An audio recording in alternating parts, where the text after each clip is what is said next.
اور انہیں یہ کہا تھا کہ یہ مہاجر لیڈر سندھی سے کیوں ایک سندھی کانفرنس لیڈر سے ملنے آیا، آخر وجہ کیا ہے؟ تو سائن جی ایم سید نے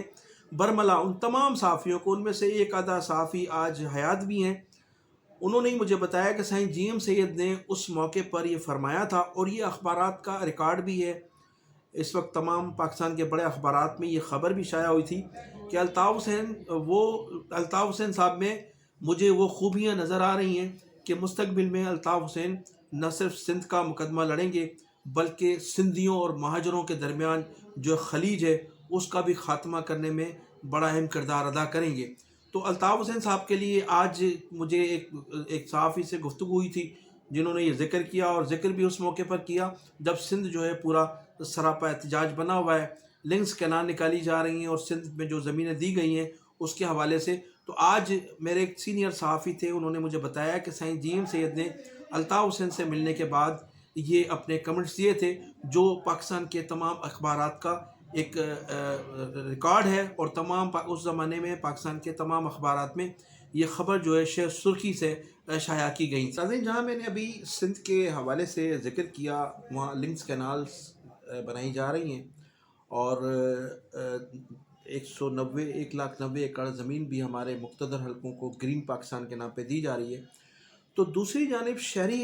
حلقوں میں وزیر اعلیٰ سندھ کے لیے بھی تحفظات ہیں۔ کچھ خبریں تھیں کہ وزیر اعلیٰ سندھ کو تبدیل کیا جا رہا ہے، تو کچھ جو ہمارے تاجر تھے وہ کسی حد تک مطمئن ہوئے تھے کہ جو سسٹم گزشتہ کئی سالوں سے جاری ہے، اس سسٹم کو رن کرنے میں وزیر اعلیٰ کا بڑا اہم کردار ہے، اور وہ اس سسٹم کے سرپرست اعلیٰ بنے ہوئے ہیں۔ موجودہ chief of the army staff Syed Asim Munir صاحب سے کراچی کے تاجروں کی گزشتہ 1.5 سال کے درمیان 3 ملاقاتیں ہوئی ہیں، اور ان 3 ملاقاتوں میں تمام تاجروں نے اپنے تحفظات کا اظہار کیا۔ 3 ملاقاتوں میں chief of the army staff نے ان سے وعدہ کیا کہ آپ کے تمام تحفظات دور کیے جائیں گے، آپ سرمایہ کاری کریں پاکستان کی ترقی و خوشحالی کے لیے، آپ ہم سے جو ہو سکے گا ہم آپ کے ساتھ تعاون کریں گے۔ اور یہ وہ تحفظات تھے جو chief of the army staff نے وعدے کیے، احکامات بھی صادر فرمائے، لیکن ان پر عمل نہیں ہو سکا۔ اب عمل کیوں نہیں ہو سکا؟ وجہ یہ تھی کہ پاکستان پیپلز پارٹی کو سیاسی طور پر ساتھ لے کر چلنا ہے، ہماری اسٹیبلشمنٹ نے، یہ ان کی مجبوری تھی، اور وہ جو تحفظات تھے وہ پاکستان پیپلز پارٹی کے حوالے سے تحفظات رہے، اس لیے کہ جو سسٹم چل رہا ہے اس سسٹم کے جو کرتا دھرتا ہیں ان کو ہمارے بادشاہ سلامت جناب صدر مملکت عزت مآب آصف علی زرداری صاحب کی بھرپور حمایت حاصل رہی ہے، اور آج بھی انہیں حمایت حاصل ہے۔ جب تیسری ملاقات ہوئی تو سید عاصم منیر صاحب نے یہ سختی سے احکامات صادر فرمائے تھے۔ جب کچھ اس پر عمل درآمد شروع ہوا تو جو سسٹم کے سربراہ تھے، جن کے لیے کہا جاتا ہے کہ علی حسن بروئی، وہ ایوان صدر میں جا کر انہوں نے پناہ لی، اور پھر اس سسٹم کے جو کارندے تھے وہ کچھ تو ملک سے فرار ہو گئے تھے اور کچھ لوگ روپوش ہو گئے تھے۔ اچھا، اس سے قبل جب دوسری ملاقات تھی chief of the army staff سے سید عاصم منیر صاحب سے، تو اس وقت بھی اسی قسم کے احکامات صادر فرمائے گئے تھے chief of the army staff کی جانب سے، اور پھر ایک 72 لوگوں کی لسٹ بنائی گئی تھی۔ اس لسٹ میں بھی یہی لوگ شامل تھے جو تیسری ملاقات میں جن لوگوں کا تاجروں نے ذکر کیا تھا۔ اس وقت chief of the army staff کے احکامات کے بعد کور کمانڈر سندھ نے وزیر اعلیٰ سندھ کو وہ لسٹ فراہم کی تھی کہ ان لوگوں کو فی الفور گرفتار کیا جائے،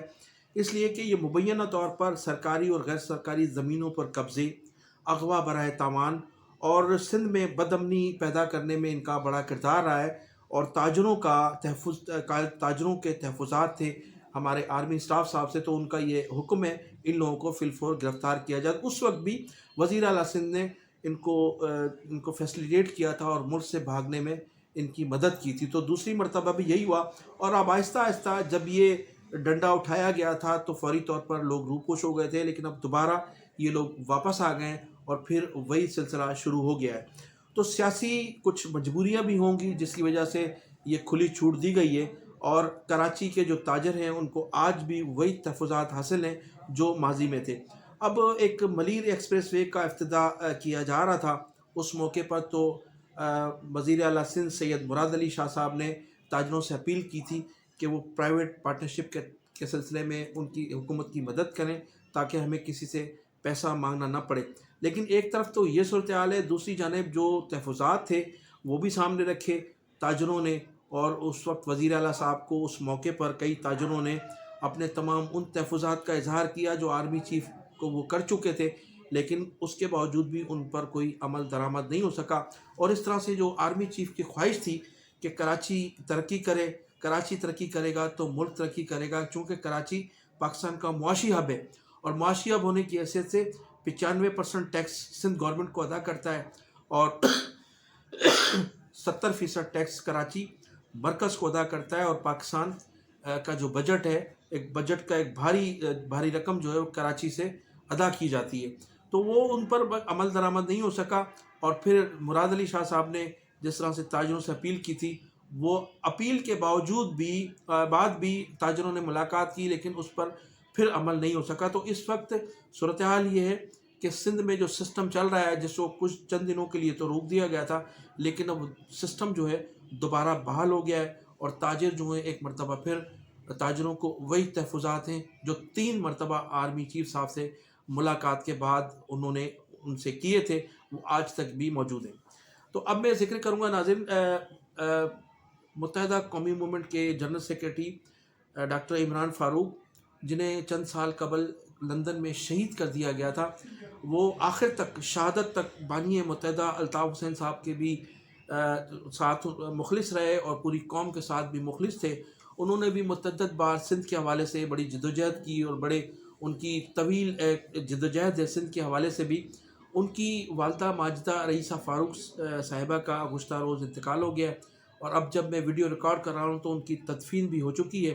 ان کی وفات پر بانی متحدہ الطاف حسین صاحب اور پوری رابطہ کمیٹی نے ان کے اہل خانہ سے تعزیت کا اظہار بھی کیا ہے، اور ان کے لیے دعائے مغفرت بھی کی ہے. تو ناظرین، میں انہی الفاظ کے ساتھ آپ سے اجازت چاہوں گا کہ آپ میرے چینل کو سبسکرائب بھی کیجیے گا، کمنٹ سیکشن میں جا کر اپنی قیمتی رائے کا اظہار بھی ضرور کیجیے گا. پاکستان زندہ باد، پاکستان پائندہ.